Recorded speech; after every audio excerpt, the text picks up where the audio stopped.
মেসের চিকিৎসা কিভাবে করা হয়? মেসটা নির্ণয় করার পর প্রথমত আমরা দেখি যে এটি আসলে কোন স্তরে আছে। এটি কি সুপারফিশিয়াল এপিডার্মাল স্টেজে আছে নাকি ডার্মাল স্টেজে চলে গেছে। এটা দেখে আমরা তারপরে চিকিৎসার প্রোটোকলটা আসলে করি। ১ম এ আমরা টপিক্যাল দিয়ে দেখি। ১ম এ আমরা ব্যবহার করি। ব্যবহারের ওষুধ দেই। সানস্ক্রিন তো মাস্ট যেকোনো সময়ে, যেকোনো পরিস্থিতিতে সানস্ক্রিন মাস্ট।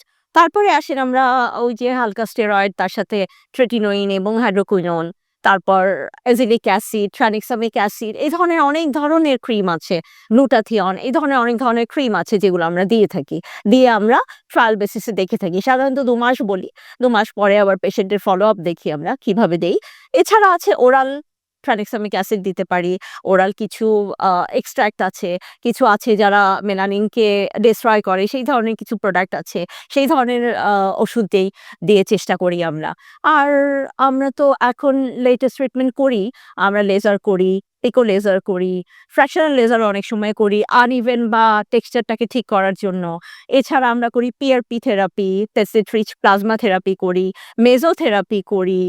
আর ট্রাইক্সিল বা ট্রানিক্সামিক অ্যাসিড ইনজেকশন দেই। অনেক কিছুই আমাদের মেসটার এখন ট্রিটমেন্ট আছে।